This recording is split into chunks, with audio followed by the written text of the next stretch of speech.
Hey guys, this is Tom Hanks. Welcome to another stream. Today we will do the second race in the 1957 season of the classic rally competition. Um, I'm starting beam right now, and we will be heading into the Utah mixed stage today. So that will be where the race is gonna take place today.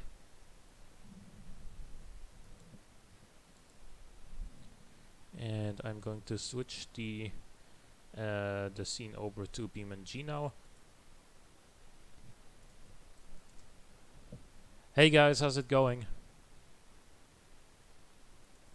Give me a moment here.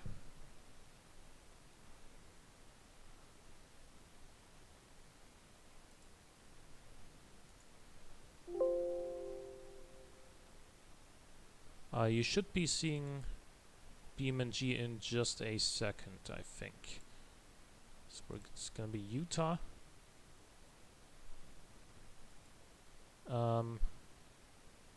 It always takes a little bit. Wait, hang on. Is this not working for some reason? I didn't change anything since last week. Hang on, give me a second.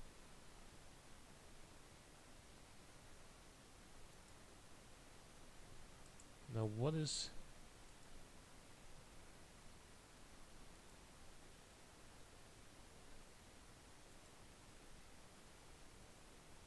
Yep, there we go. That's it.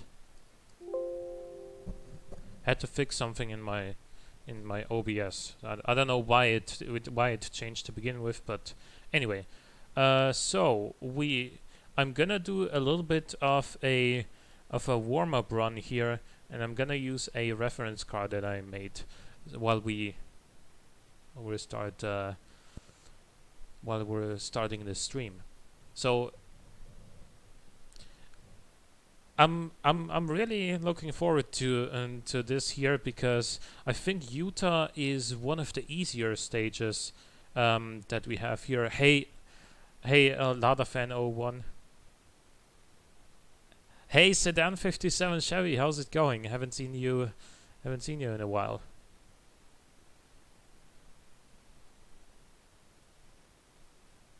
Hey, Ness Fox, how's it going?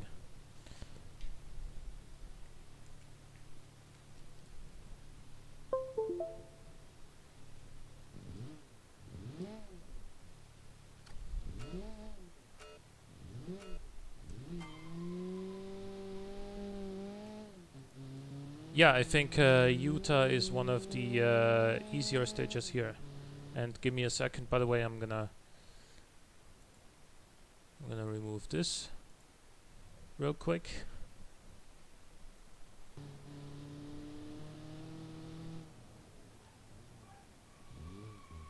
Whoa! Okay, this car is badly balanced on the brakes. Oh man. I see. Yeah, that doesn't sound too good. I mean, being busy with work is not necessarily bad, but the allergies and stuff, that's... I feel you. I'm lucky that I'm actually not allergic to any of those sort of pollens and what have you. I used to be allergic to gluten, but that has sorted itself out somehow.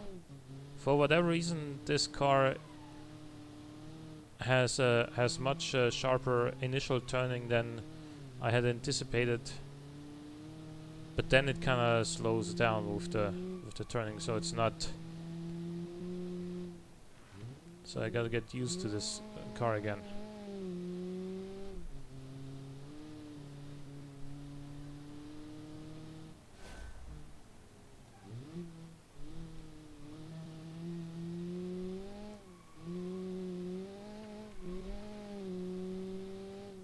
Oh man, yeah,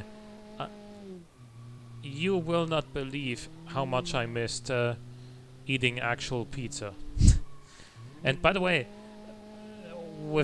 I don't want to get into the sort of the obvious topic that's in everyone's minds these days too much, but some of the restaurants do allow for takeaway again, so you can order and then get your food there and then take it home. But the restaurants are still not regularly open again.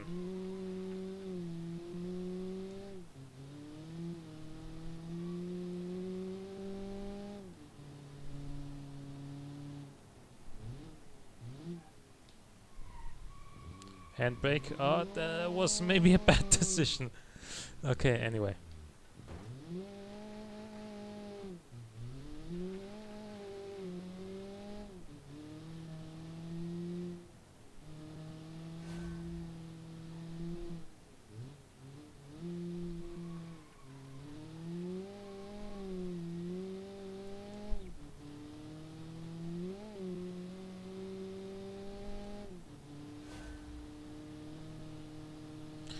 The closest place charges delivery cost. Okay. To bring them out of the store. Okay. Yeah. I was half reading chat there. And to bring this pizza out of the store, on top of them having recently increased the prices. Oh, okay. And stopping discounts. Yeah, yeah. Now you gotta keep in mind though that restaurants are pretty expensive to run actually. So and obviously with the current quarantine situation, they're all closed and they have been for weeks. So obviously you still gotta pay your personnel unless you fire all of them and shut down completely and then rehire once the situation is over, which isn't exactly ideal either. But you gotta keep some staff around at the very least. You gotta pay the maintenance of the whole of the place, so rent and everything, utilities, blah blah blah. You gotta pay for all of that, but you don't have paying customers, so that is very difficult. I feel for everyone who's in that business. By the way, a good friend of my sister has a vegan restaurant in our closest town, and yeah, she had to fire her 2 employees that she had, and now she's only offering takeaway. So you basically gotta start anew. You gotta start from zero, if you will. By the way, this has been a very, very bad run. As you saw, I spun at the hairpin, and then I also upon entering the off-road zone, I also ran very wide because I was reading chat. That will no longer happen because now we're getting into the actual competing cars here, starting with the R3 1957 3.6.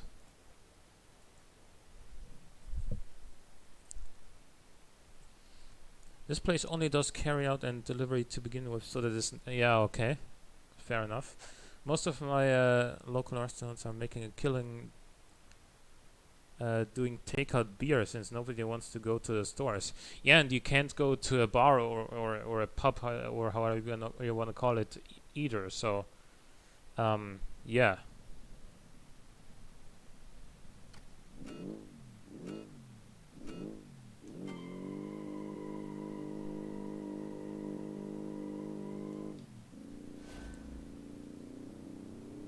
Now I'm gonna try and focus. Because now I'm driving the cars that are actually battling. Okay, and this is already... I forgot that this is rear-engined. It gets a whole lot of wheel spin for being rear-engined. This is really difficult to control.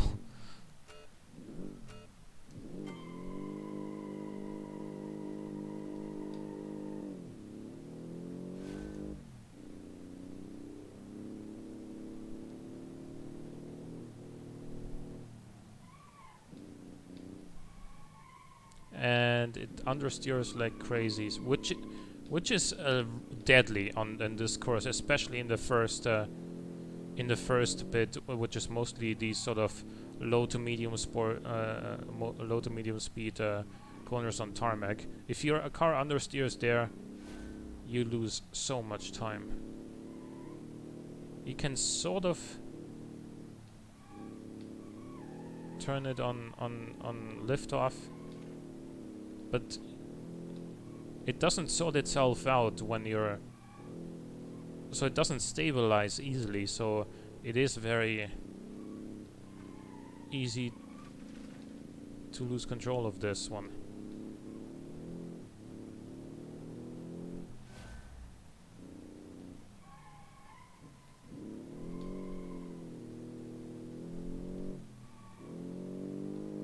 I don't think this car did very well in the first race either. I think I remember that this was not among the top 3 or 4.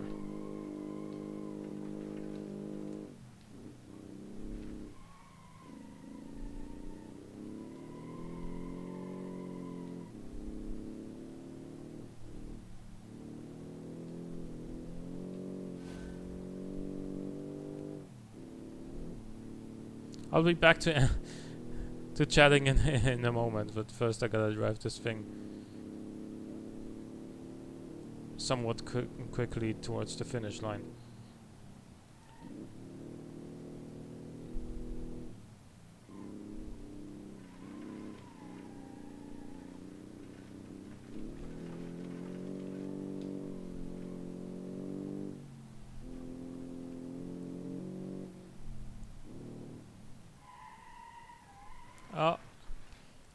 Okay, avoided the big rock but did not avoid the spin.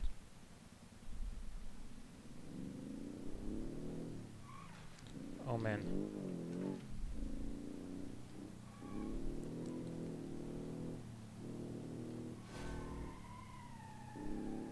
Okay, you guys, I'm gonna leave chat to you for a moment. I gotta focus on getting this thing across the finish line. Although whoa, that was close. Almost understeered into the bridge there.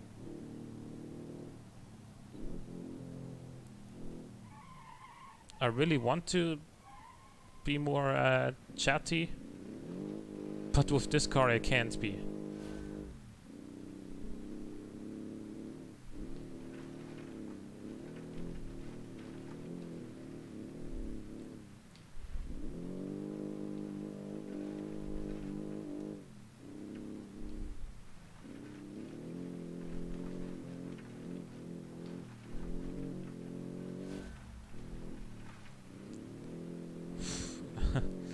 Right on the edge. Always.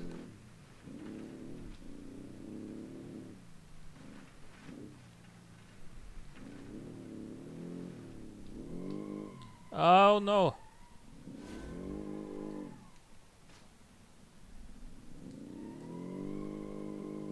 But you know, that would happen in rallying in the 50s as well. Don't think that back then people everyone would finish the rally. Let's just put it that way. Even today, not everyone finishes the rally usually, but especially back then, there was a lot of accidents and a lot of cars that finished, but you know, with damage, of course, from minor accidents, just like what you saw here. It still wants to spin out here in these faster corners. I gotta be really gentle with my turning here. And that is where you would ideally want a wheel, but I don't have one, I only have a controller. But I'm doing my best to be gentle with it. Anyway, this car, is it gonna finish in under 5 minutes? Nope, not quite. 5 minutes, 0.9. And nobody saw where it ended. Actually. Anyway, next up, the Armor Motors Business Coupe. Now, this did very well in the first race.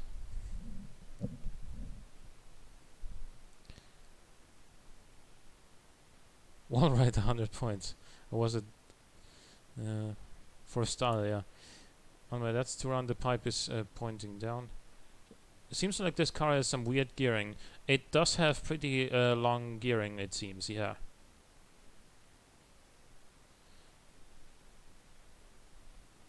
I bet the car wouldn't be as bad with a little narrower tires on pavement, but maybe increase the overall understeer. Yeah, I think if you stick in the front wheels, it can also induce understeer. I think what that car needed was two things.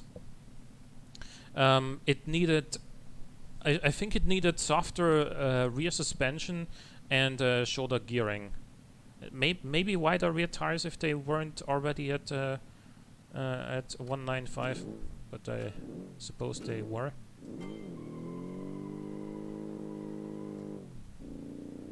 This car did very well in the first race, so I'm expecting good things of the Armor Coupe. And already you can see this is way more controlled.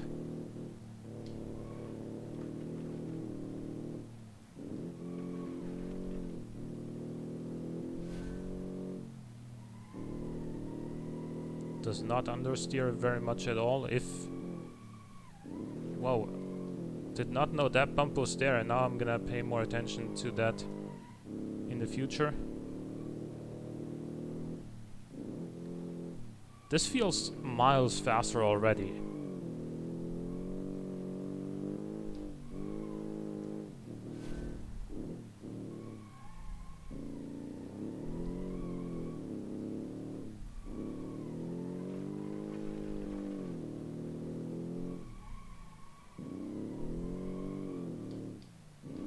Don't lose it. Okay, got it. It does have a little bit of braking oversteer. Gotta keep that in mind. Gotta work with it. Use it to my advantage, if possible. Spit the flame.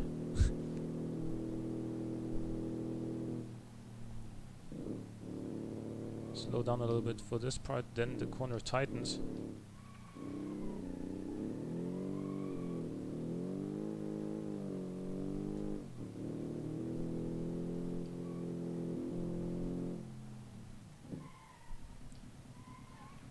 Yep, that brake balance came to bite me. I was a little bit early on the brakes, I think, and I was still somewhat turning left when I started braking, and that meant the car would start sliding in the opposite way of what I would have wanted it to slide. So that was mostly my mistake, but we're still good.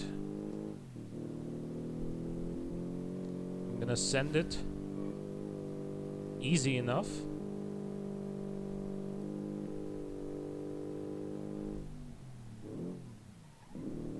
That was early on the brakes again, I think.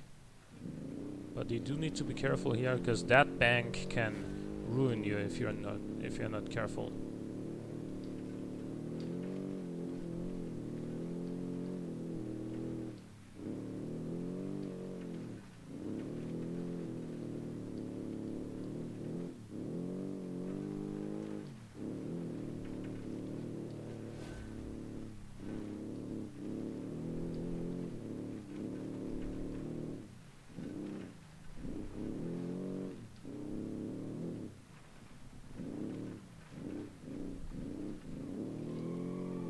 Very nice drift out there, out of that corner.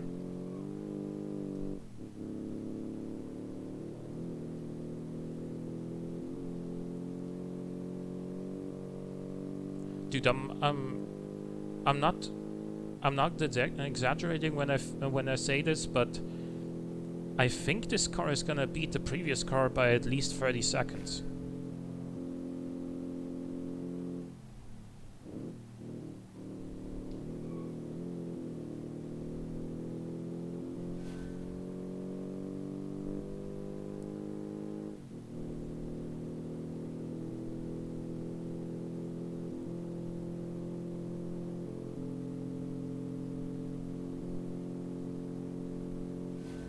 It's gonna be more than 30 seconds actually.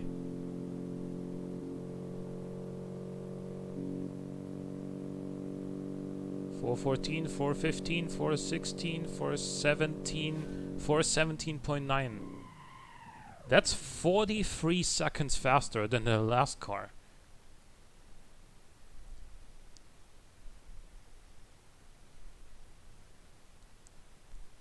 Yeah, and again, the Armor Coupe is setting a blisteringly fast time. I think it did came second in the first race as well, so it was the benchmark in the last race too. So yeah, very very very quick. Next up, the BAC Pike Rally, which I don't think I had a very good time with last time, but I can already see my car landing 8th again.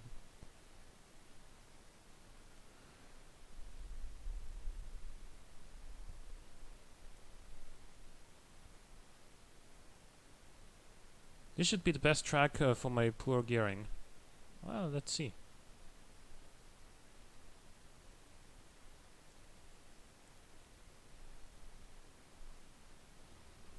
Yeah, but you could make a car for the next season, Sedan 57 Chevy, and that will be 1964. Rules video is gonna go up tomorrow. It's actually done already.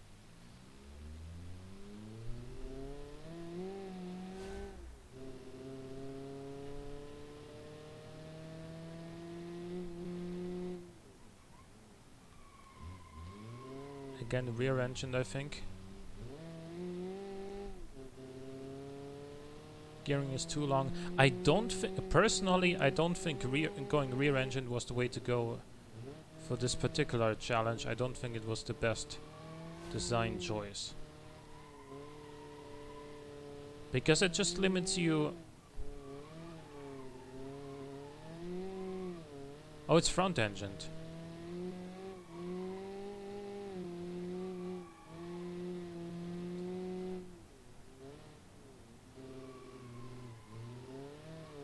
But still, what I was gonna say about rear-engine cars still applies. It basically means that, you know, because in 57 there isn't the modern technology that we have today, it means that you're gonna have to use either narrow front tires, and with the so that the car doesn't oversteer massively. But if you do it, and you prevent the car from oversteering, then you're just gonna have a whole load of understeer. So it's going between from one extreme to the other without really any balance in between. I don't know what happened there. Why did it all of a sudden react so quickly to that one steering input? Yeah, cross-ply tires may have something to do with it. This whole time, this car feels, you know, quick-ish in the steering, but not but not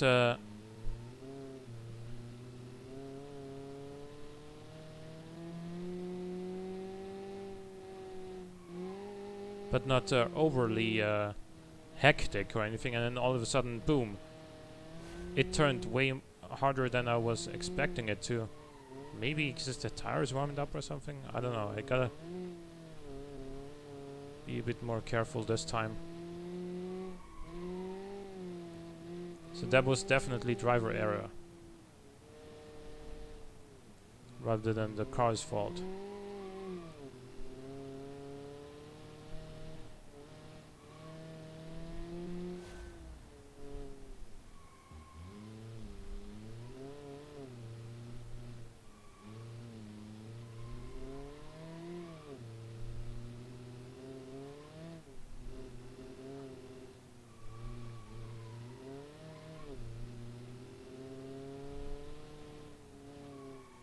But you know, accidents like that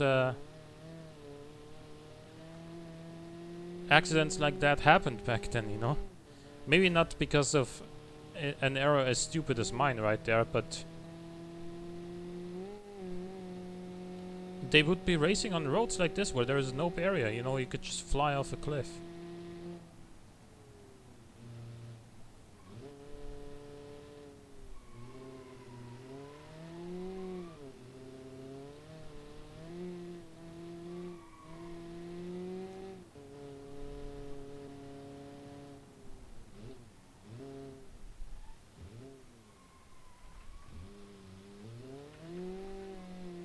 So here I took that corner better than with the other two cars. This is the way I wanted to take it the whole time, but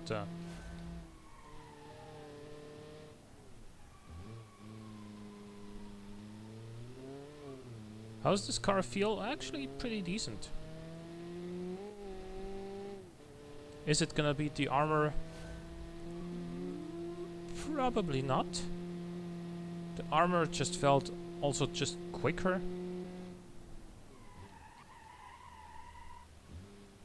In a straight line or coming out of a corner.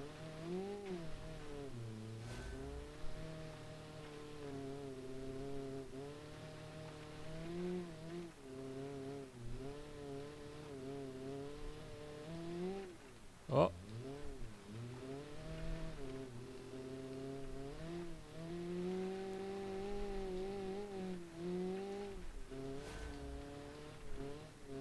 But man, this is only the 1957 season.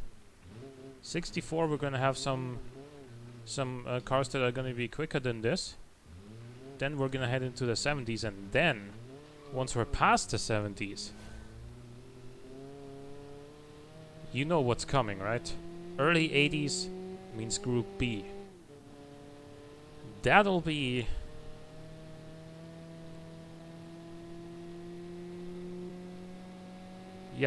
Group B is gonna be insane.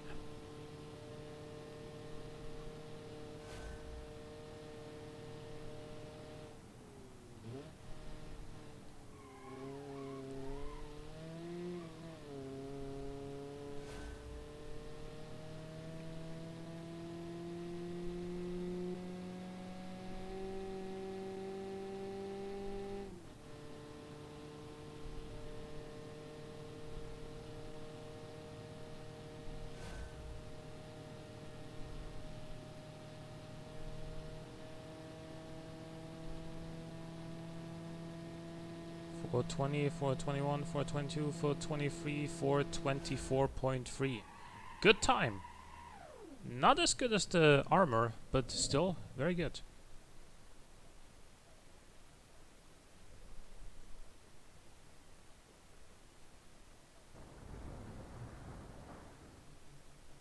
You may or may not have tried to get a Lincoln Town car sideways. Okay. Yeah, I mean, 60s and 70s do have some very cool cars as well. We'll of course talk about that a little bit more as it happens. By the way, this is what you can get in a 1964 season if you perform well enough. The BMC Mini Cooper S. It is not competing here though, so let's move on to the next competitor. This car won the first race, so I have high expectations for it.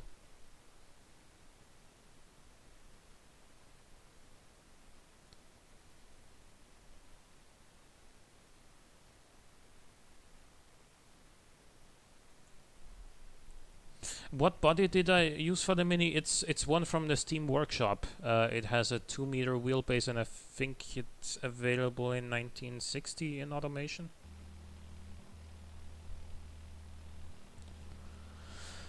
Okay, let's see. Let's hope I can do this thing justice once again.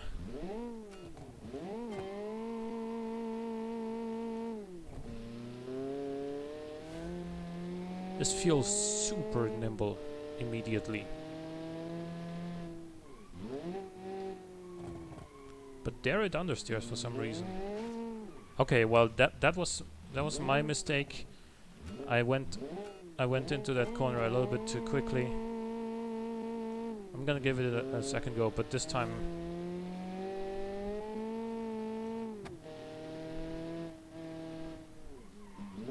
trying to be a little bit more reasonable here.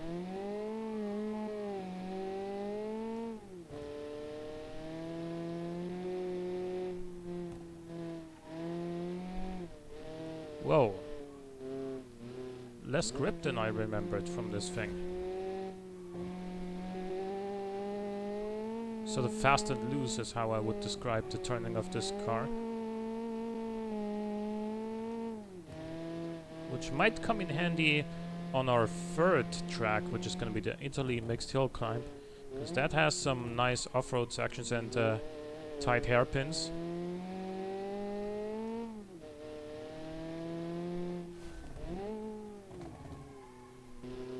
But here, where fast steering is good but loose steering is, well, not so good if you have a cliff just a meter and a half away.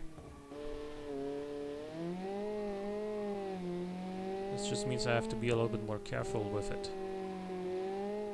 I can't fully feel confident in it.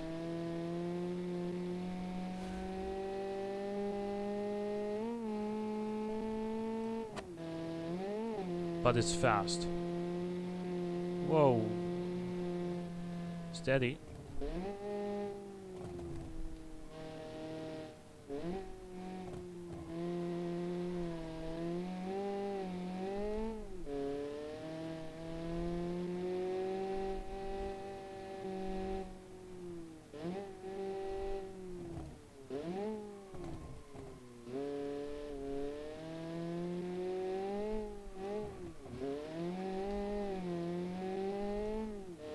I think I said in the first race that this has the best engine in my opinion. It just has a very flat torque curve, makes 146 horsepower, which isn't the highest in the competition, but among the highest. But definitely the best torque curve out of the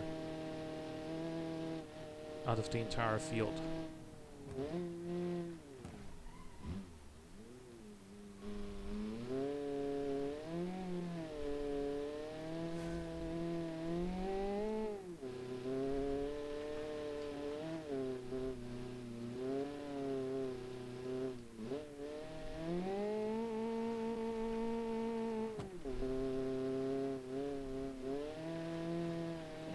Does really well here though.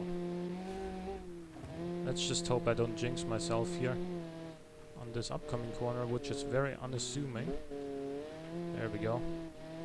It's deceptively tight.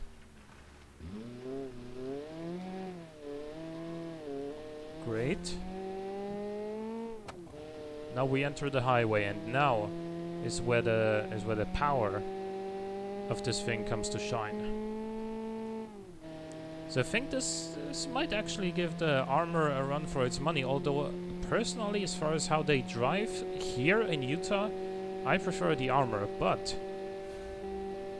that doesn't mean this can't be faster. Oh, whew. Broke loose a little bit there, but I think it will actually beat the armor. Maybe it is a little bit faster on the straights, I think. It is.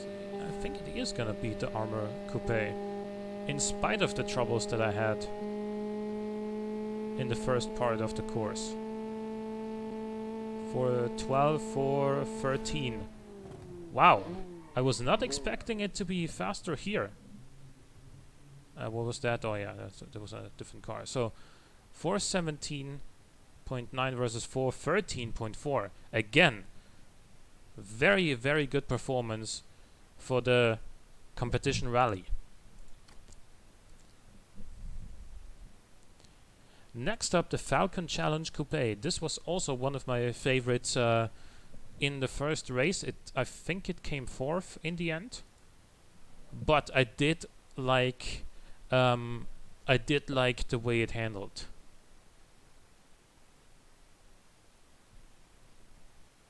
Speed Boy, yeah.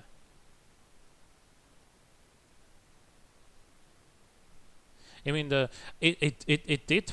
Those tires did bother me as well when I first saw the car. I was like, I'm gonna go back to automation and make sure it exported properly. So I exported it to Beam again, just in case it was any sort of corruption that resulted from a bad export or anything. But no, it's just how it is.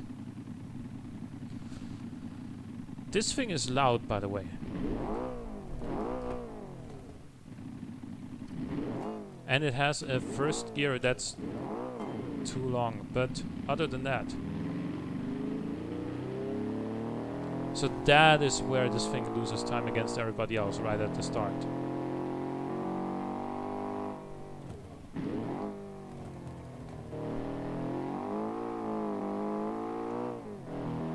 But again, noteworthy about this car is it is front-engined, but the weight, most of the weight is still over the rear end, which is kind of interesting.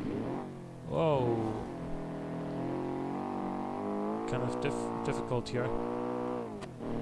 The car is also very wide, and it does become increasingly obvious on a narrow band of asphalt right like here, where the side is just dirt or gravel or whatever it is.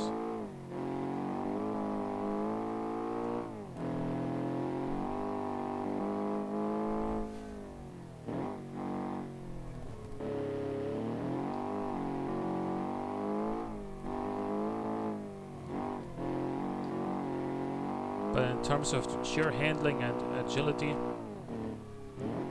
this is good.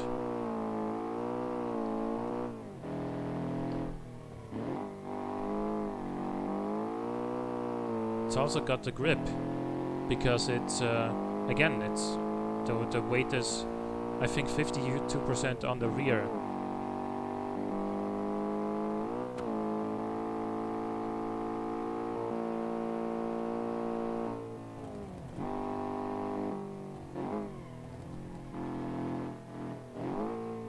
I gotta remind myself that first gear in this car is about as long as second in most of the others, so I'm using first where I would have otherwise used second.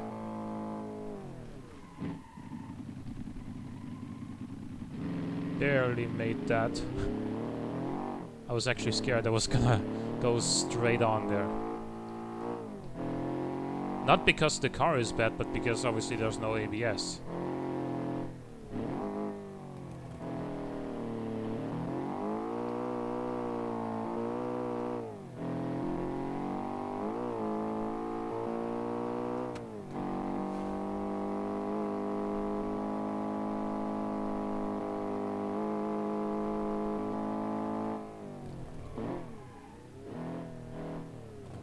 Again, use first where I would otherwise use second in other cars.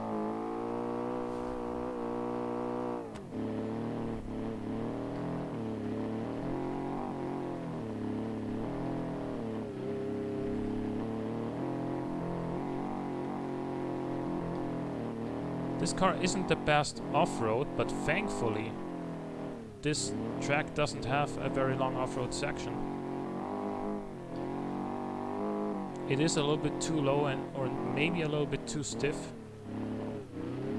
to be truly great off-road. But it does do that very well.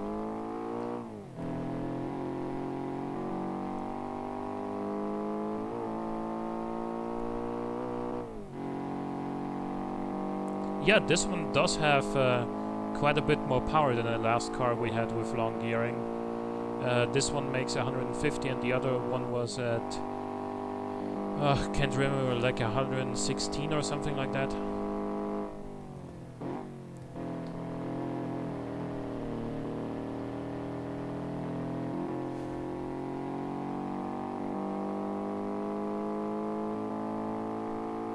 So how are we looking here with this thing?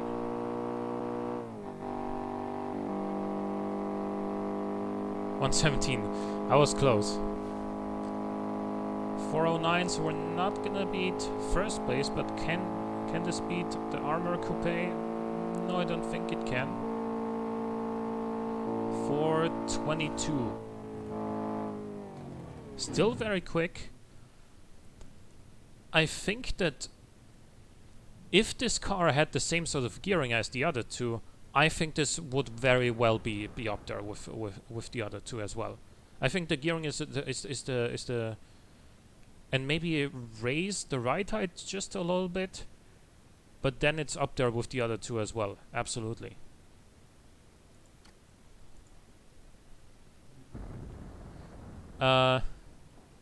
We might try this one out later, but for now it's the Alpine Scorpion B4 Rally.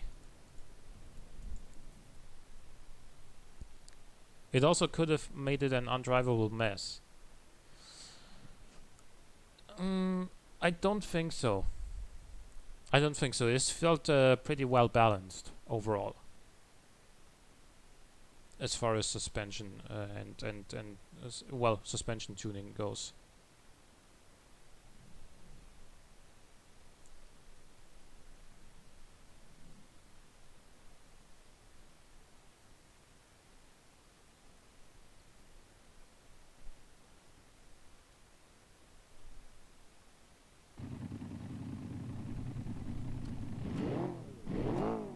Another Boxer 4.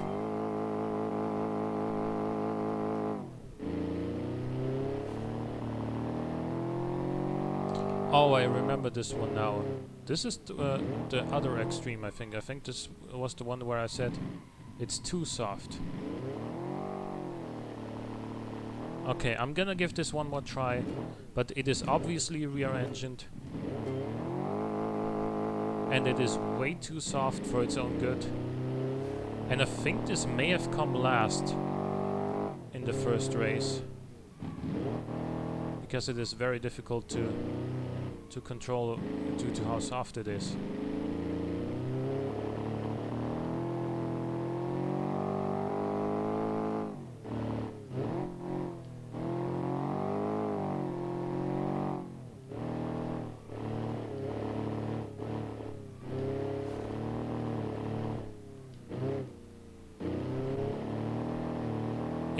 It does eventually turn in, but then the rear always wants to step out and you have to counter steer, and then with how soft it is and the weight transition due to its softness, it tries to kind of swing back the other way, so you cannot corner hard with this thing.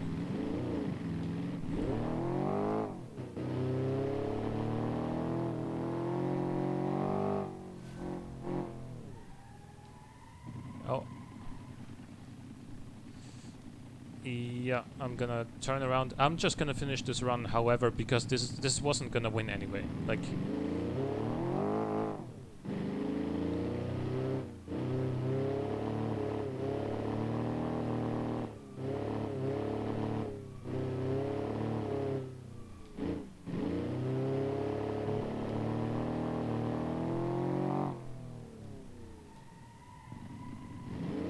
yeah, there I wasn't even on the throttle and it just spun out. Can it get itself back up here? Yes, it can.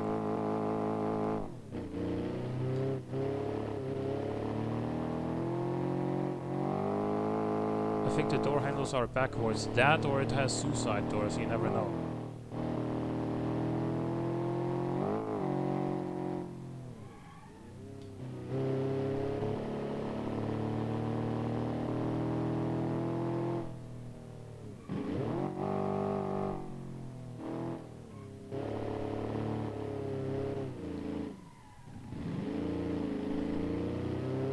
You gotta be extremely smooth with all the inputs on this car. Well, steering, actually. Oh, yeah. Look, I could give this another 4, 5, 6, 7 attempts, but with how poorly balanced this is, and how likely I am to end up like this again, I'm gonna give this a DNF. For this track, this car does not work. Okay, so this, unfortunately, I'm gonna have to give this a DNF.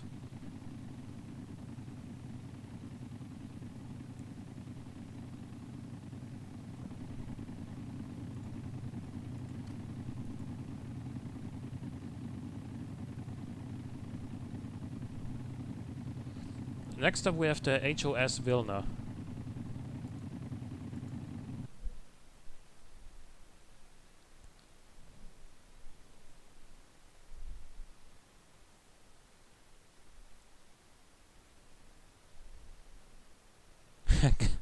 Get ready, folks.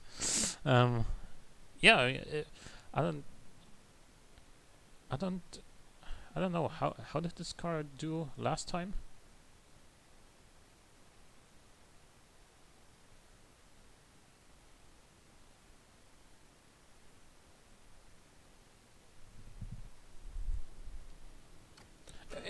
I do like its styling as well.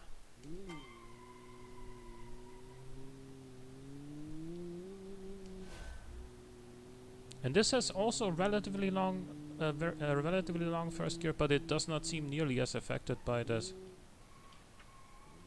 the other two cars.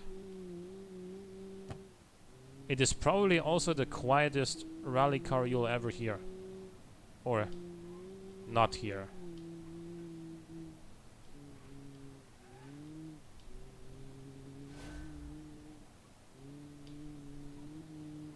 Well, except for if they make electric rally cars in the future.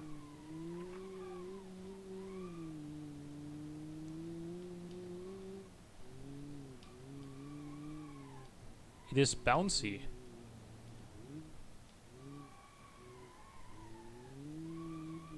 Controllable, somewhat, but bouncy. I hope it doesn't get worse. Oh, okay. Well, let's try again.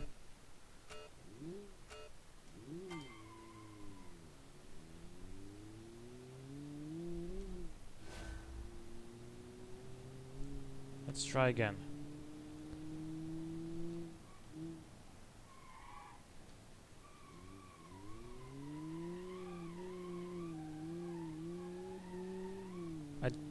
I'm not particularly fond of the brake balance in this car, so you gotta be a little bit more careful on the brakes in the future.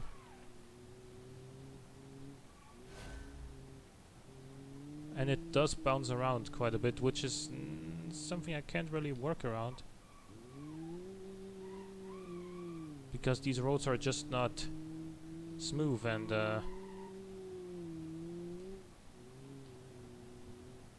obviously I can't change the suspension of this on the fly, so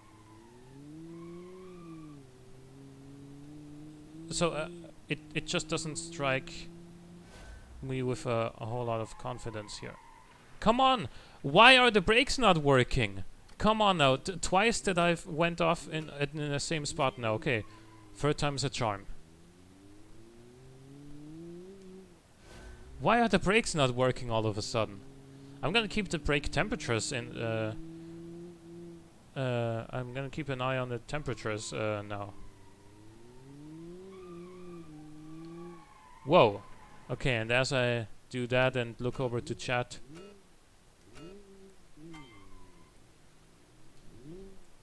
Okay.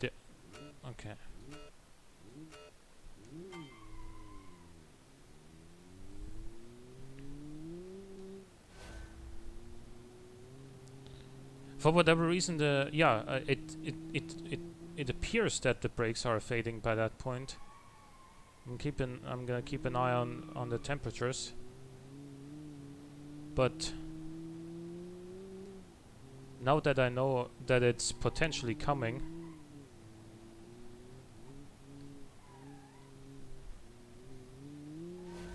I can brake even earlier.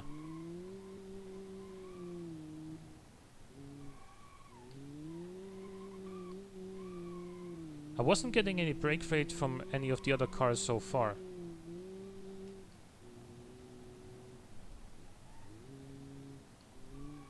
And the brake temperatures do still seem fine here as well. Very much fine, in fact. So I'm just gonna brake here. Okay. Made it round. Let's just carry through until the end now.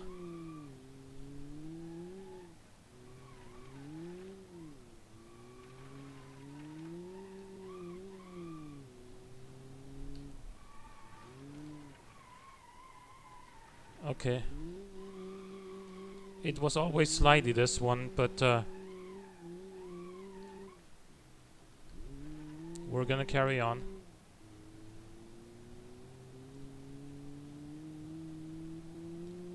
I'm not gonna reset every time, by the way. I gave this a couple of attempts, and I don't think this was among the top 3 or top 5 in the last race either, so its chances of overall victory would have been slim anyway.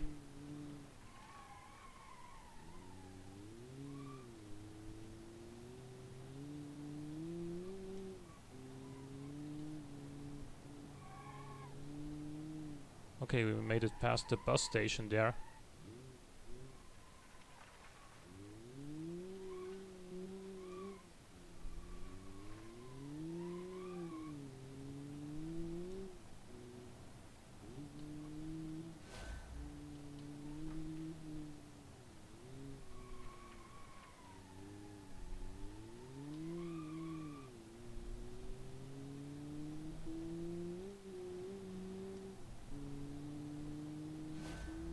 Send it. Whoa, okay, a little bit of traction loss there, but we're okay.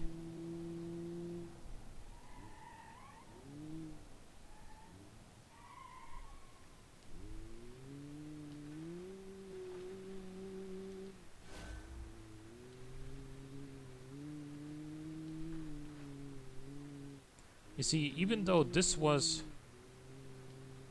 Utah, I think, is overall the easiest track that we have in this 1957 season, and the upcoming 1964 season, yep, we're still good, maybe. Yeah, I don't think I broke anything essential actually, so we're just gonna keep going. Not gonna reset. The car is still working.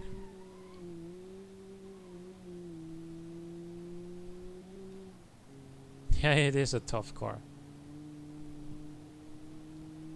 But yeah, I think that overall Utah is the easiest track that we have here, but it is also the one that it is also one that requires, you know, driver attention at all times. Okay, there is something going on with the rear left suspension, but we're not gonna have to make much more use of it because this upcoming bit is mostly straight. Anyway, most dramatic lap award. We're not done yet. There is one more car that could beat that in terms of most dramatic lap. And I think it's coming up soon, actually.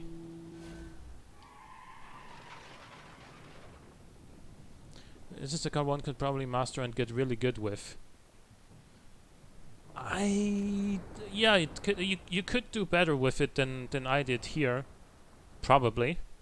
But yeah, this was the car I meant, by the way. Get ready for this one. We may have our second DNF here. Anyway,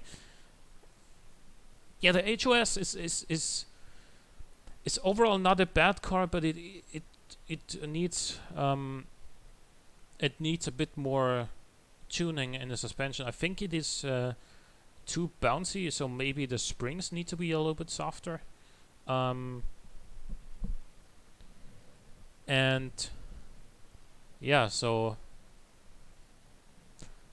it was for whatever reason at that one corner the brakes refused to work, but we got it eventually.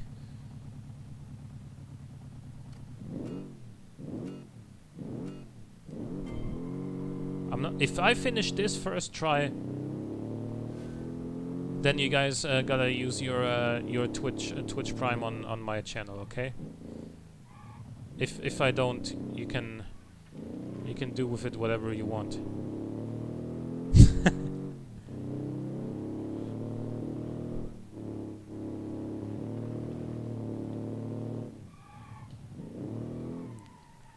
Yep, okay. Still gonna go.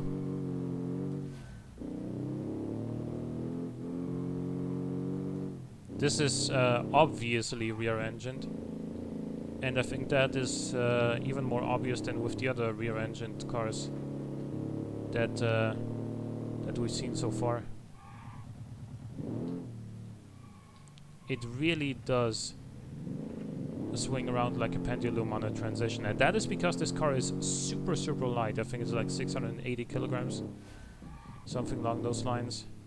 So there is very little weight, and the engine is in the rear, so there is just no weight over the front that would counteract that sort of pendulum swing, if you will. It can be agile, this car, but when the back does step out, there's very little you can do about it. And I'm already scared about the part that's coming up now, because when you're trying to go quickly... dude, I was trying to keep it straight there, okay?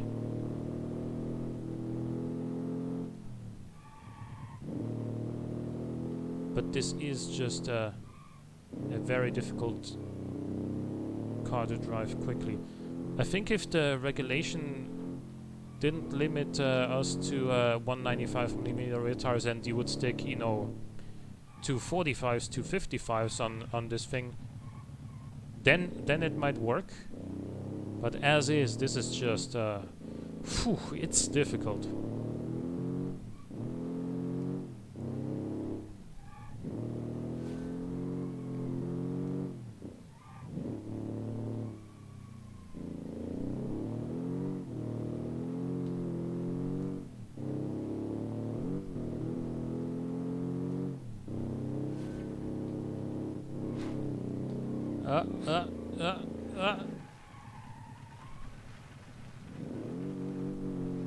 We're still going. This is the...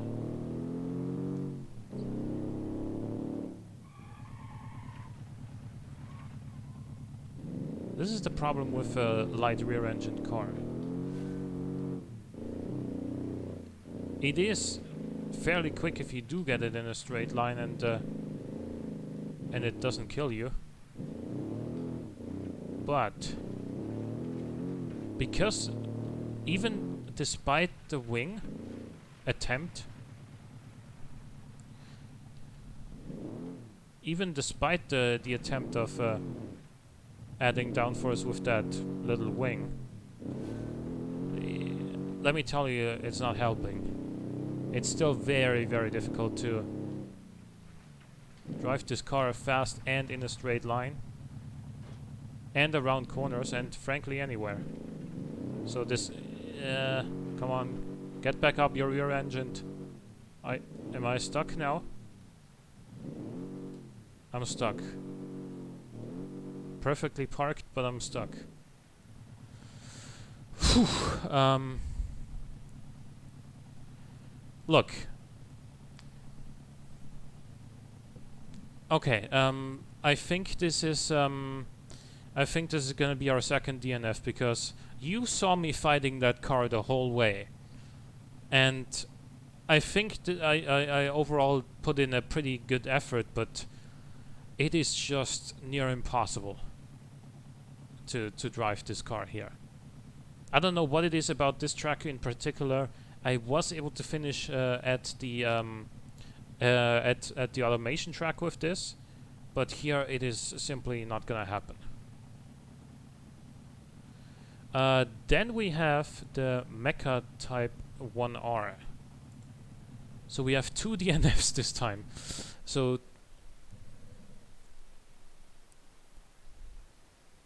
two DNFs. That was the Halpin and that was the LLMC.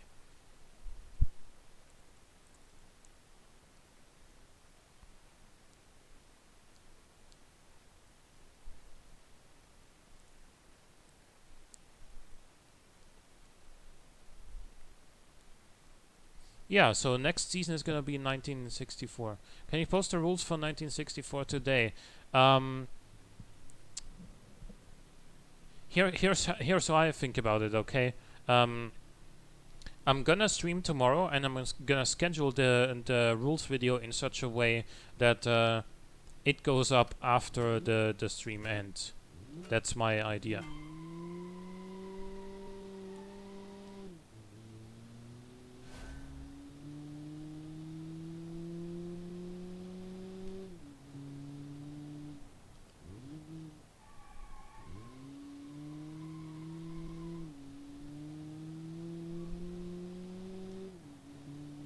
So this car overall feels well balanced, well controlled.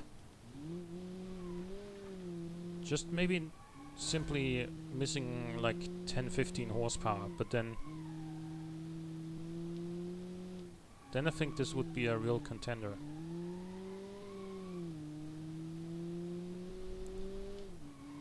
So we should definitely finish in this car. If I don't finish in this car, dude, I think I should probably... Well, I was gonna say go home, but I'm already at home because, you know, obviously.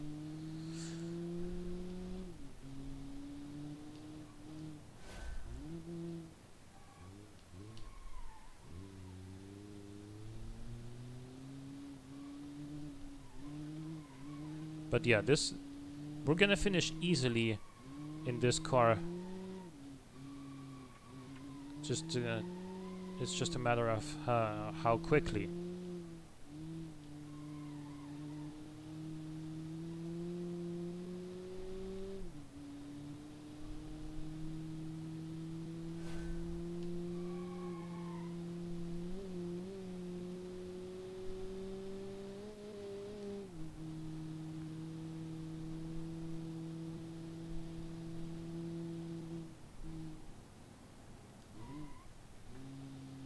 Good brake balance.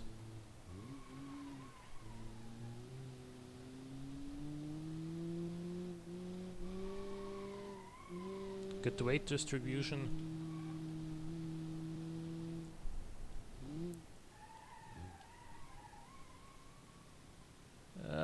Make it round, please. Thank you. If I went off there in this car, dude, I think I should have probably... Then I think I should probably stop for today.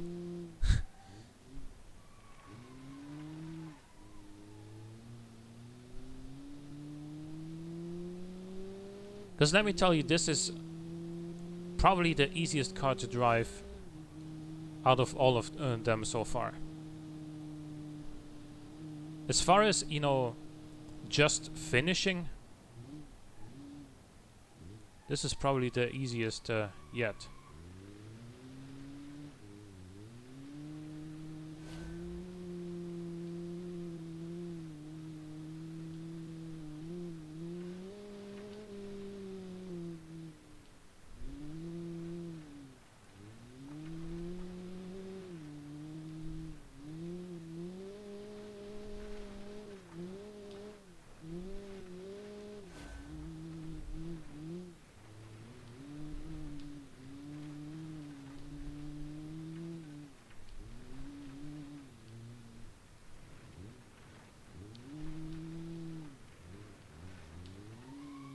Good transition there.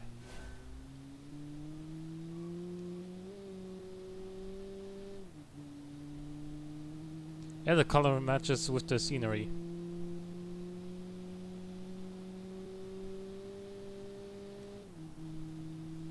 Would be good for a classic undercover police chase.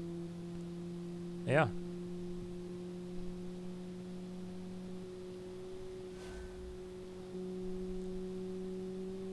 And break about here.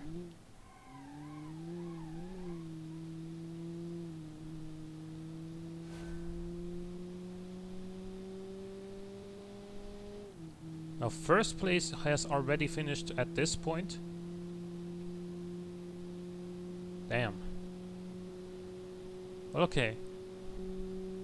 So right now I think I don't think there's much that can still stop me. I mean, I could my car could start pulling to the right now, but it doesn't.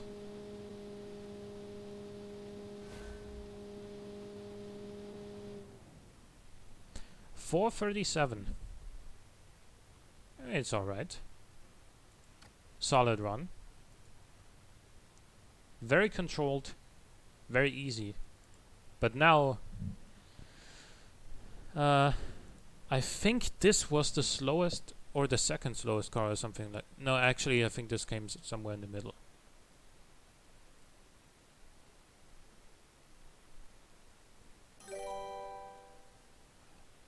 Thanks for following, Otti.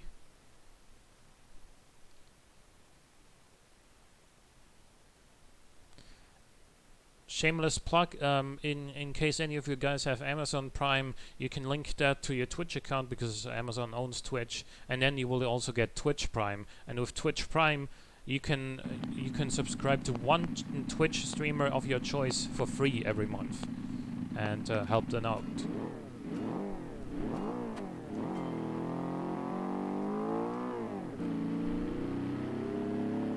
Now this car was pretty undrivable.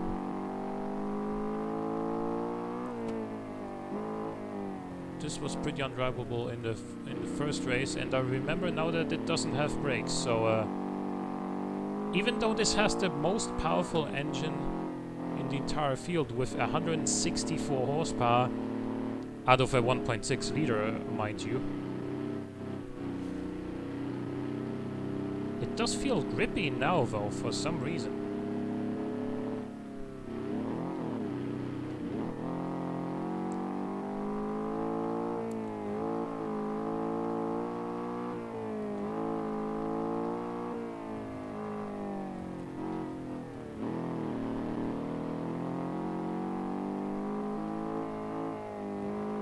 I remember that this was very bad off-road.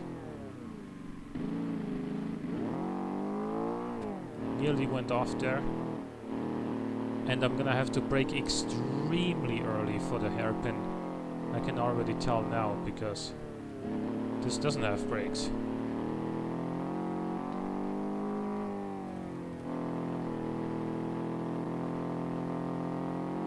The shaky rear end of a truck like this, which is pretty inevitable, is what caused this car to be very bad on the automation outside loop, because it simply makes the car basically undrivable off-road.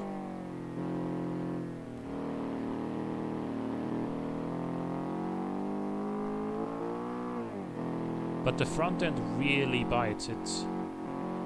It turns in very quickly, and I'm braking early, very early. Okay, made it. It was just about in time as well. So if I had braked much later than that, I wouldn't have made it.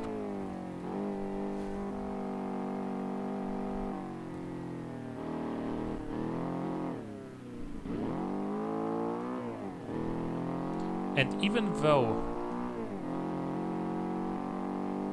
though this has the most powerful engine in the field, because it's a truck, it doesn't have even close to the highest top speed. In fact, it has one of the lowest. So it's gonna struggle a little bit in the last part of this track as well. Because it only goes 144 kilometers an hour.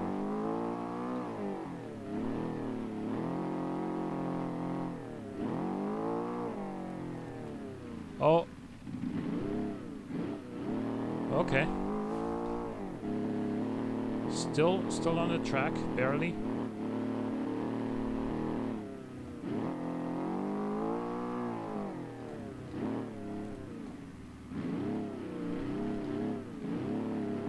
Thank God you can go through those little signs there. Your car wins again. It's not over yet. There's one more car after this, which did perform well last time, so there's one more contender.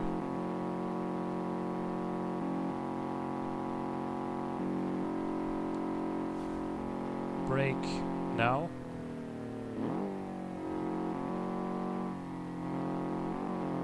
and we're fine.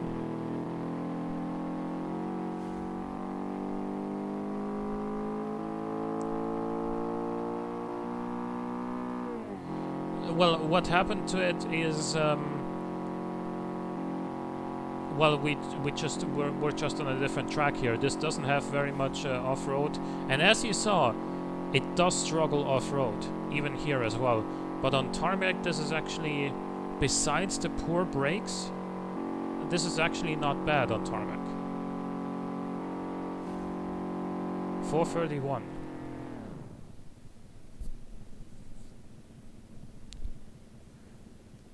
Like this, out of all the cars today, this has the sort of fastest initial turning, so it really bites the front end, which is something you gotta get used to, but you can also use to your advantage, definitely.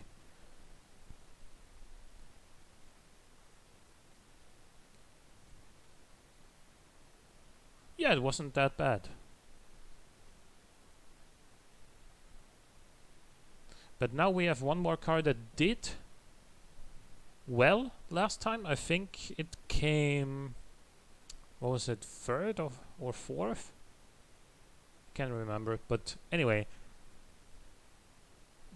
it was one of the better cars, and it was, I think this is also rear-engined, but unlike the other rear-engined cars, this one was very well balanced last time.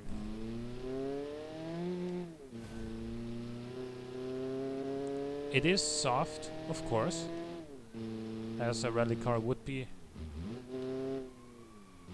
especially one from the 50s. And yeah, you do notice that it is rear-engined, but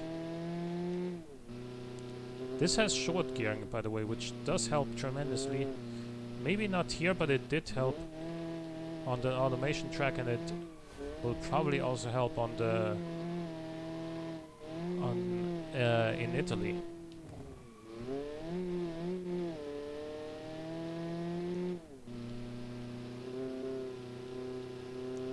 It just carries speed very effectively through these corners. I don't know how it does it.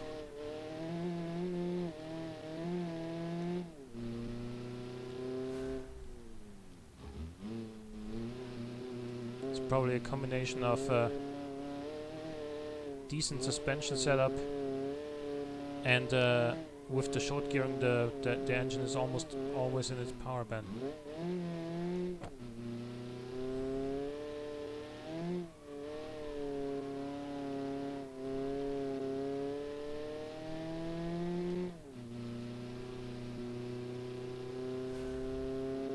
But here's where it's gonna lose time against some of the other cars, because it tops out at, I think, 138 it was, 139.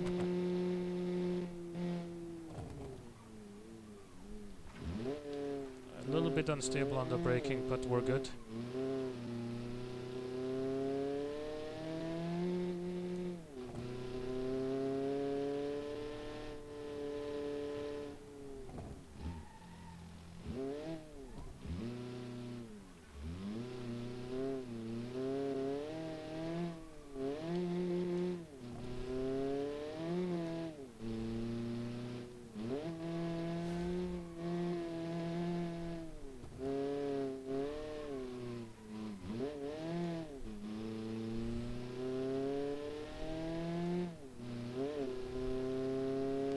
Slow but survivable. I wouldn't say this is slow. Doesn't feel that slow to me.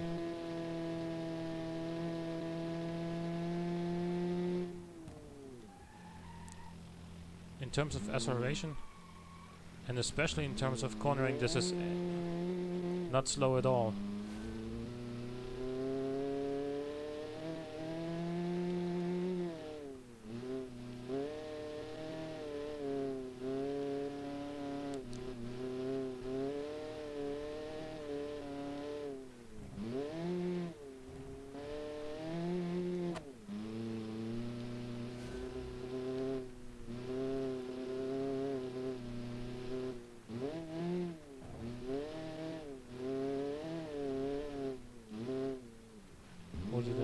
here.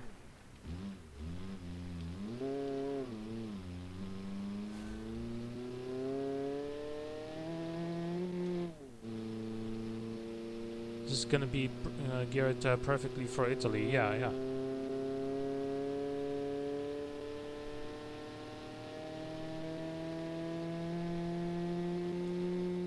Okay, but here is where it's gonna lose time. We only have 4 gears, obviously.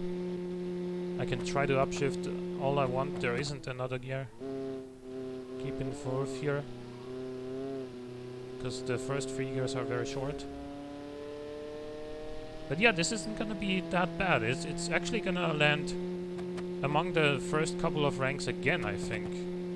Although, again, it is gonna lose time here.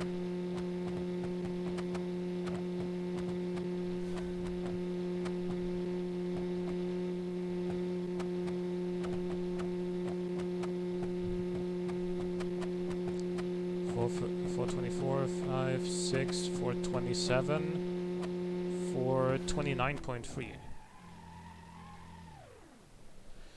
Okay. Right.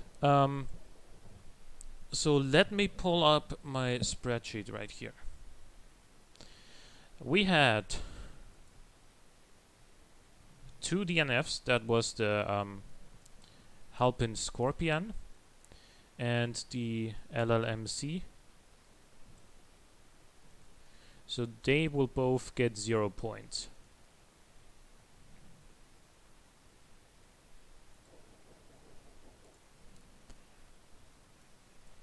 Okay.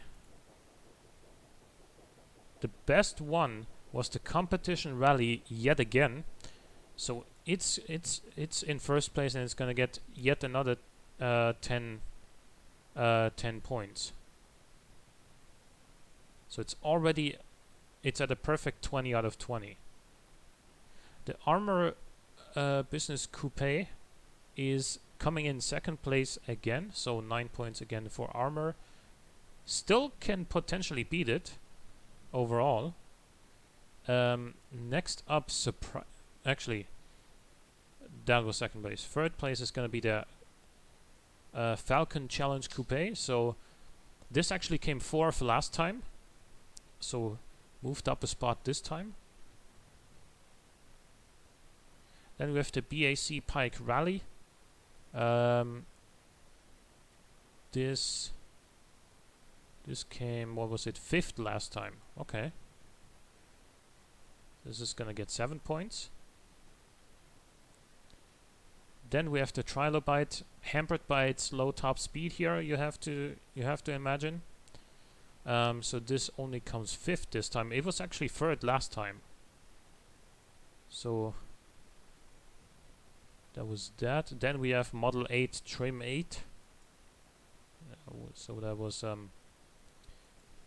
6th place with 5 points. Then we have the Classic Rally 1957. That came 10th last time. It's gonna do a little bit better this time. It came 7th. Then we have the Mecha Type 1R. It's gonna come 8th.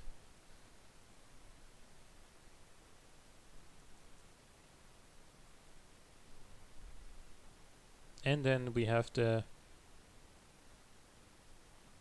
Hang on. Oh, sorry, that was my own... that was my own reference car, I'm sorry. So... Gonna have to...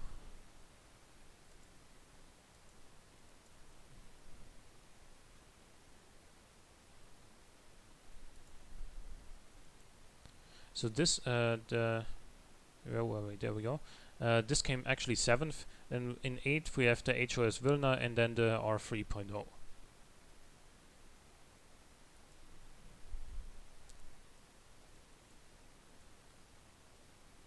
Okay. Right.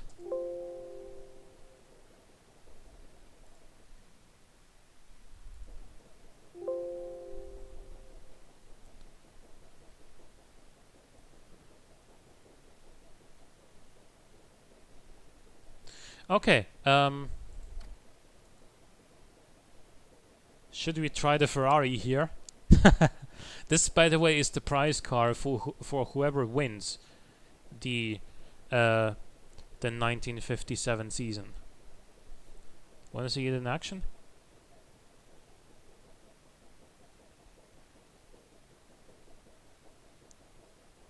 As we wrap it up. Yes. Okay. Whew, let's try this. 220 horsepower rear-wheel drive V12, by the way. So, just so you're up to speed with this thing, it's gonna be yeah, interesting off-road. Let's just put it that way. When will you stream the last stage? Tomorrow at 6 p.m. Central European Standard Time. So at the same time when today's stream started, just tomorrow.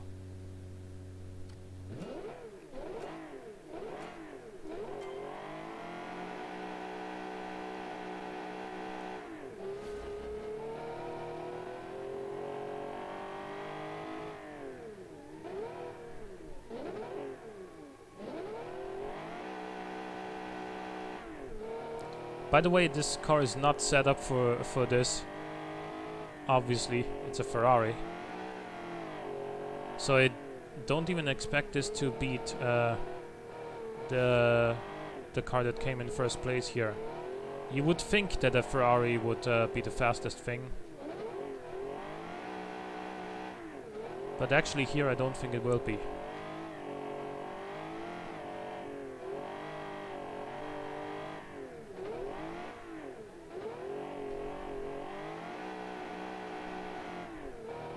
It is struggling a little bit when one rear wheel is off the tarmac and one's on the tarmac, so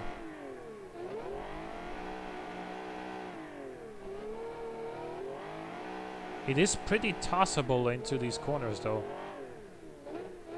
because while it is indeed heavier than I think all cars in the competition, it is still not a heavy car. Whoa, whoa, whoa. Dad, I just lost my Ferrari. I've lost it.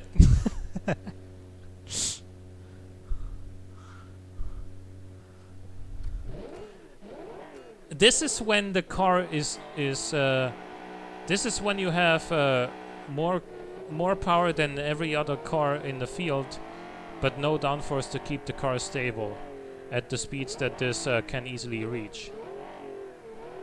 This is what happens. See, here in these sort of corners, it's not bad at all.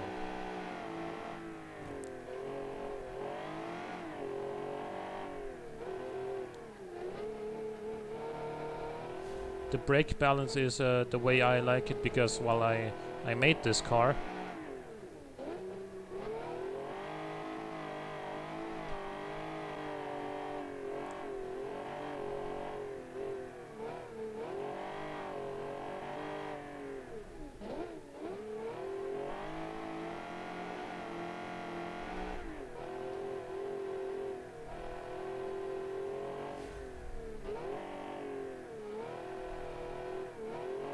the gearing is in line with the real car, by the way, so it perfectly matches its real world gearing.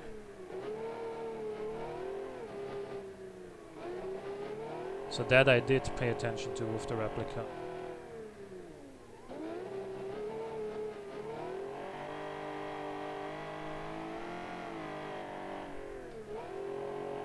I mean, you'd never bet against a Ferrari in any sort of racing situation, but here I really don't think it's gonna beat the competition rally.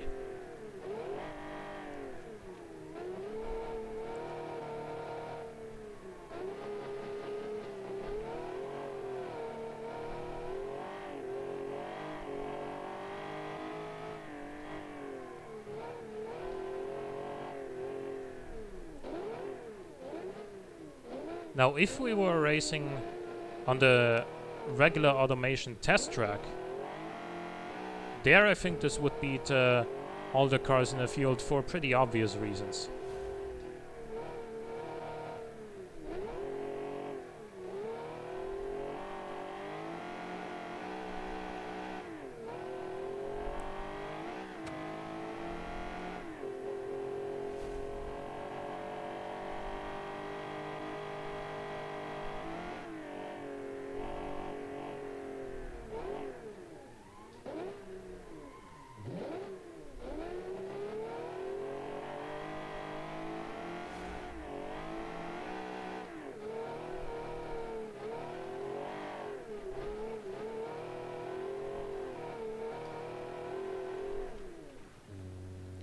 Oh. Wait, what's going on? All of a sudden I felt like the engine stalled. It didn't, but... we're good. It's a rally. It's just a flesh wound. But this is what I expected to happen off-road with this thing.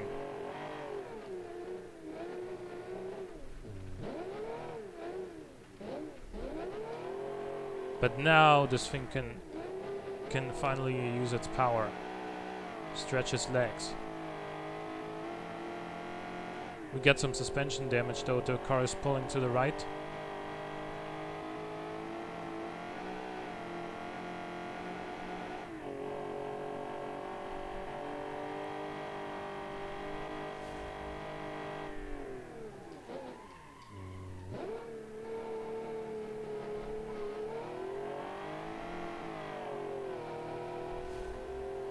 The fact that this is pulling to the right may not be so bad here, because this is it's pulling to the right more than the corner would require though. So you gotta counteract it. This is obviously the fastest here on the straight. But what did I tell you? It's not gonna be the fastest car here. Probably because of my little incident. But even without that, I don't think I would have been 9 seconds faster. So, good job to LadaFan01, aka Random41.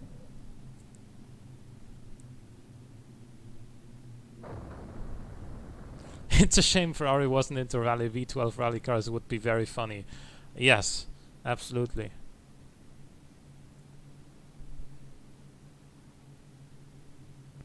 Yeah, the 288 GTO was indeed intended for Group B, but then Group B was scrapped for safety reasons, you know.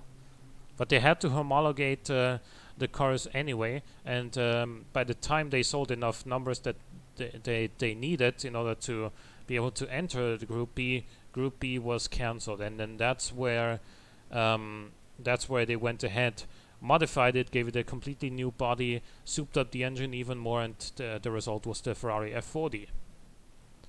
So that's how that happened. Anyway, guys, in case you enjoyed the stream and you wanna watch tomorrow's stream as well, make sure to follow me on Twitch if you haven't done so already. I will see you there tomorrow. We will be streaming the final race, which is gonna be in Italy, mixed hill climb, and whoever wins the season as a whole is gonna get this Ferrari that I just drove. I hope you guys like it, and well, even if you don't like it, it's too late now. You've already sent me your cars, the ones that are competing. So even if you don't like this Ferrari, then but you win the competition, you're gonna get it anyway. I'm sorry. So with that being said, I hope to see you guys tomorrow, and I hope you had a good time here. Until then, have a good one. See you next time. Bye bye.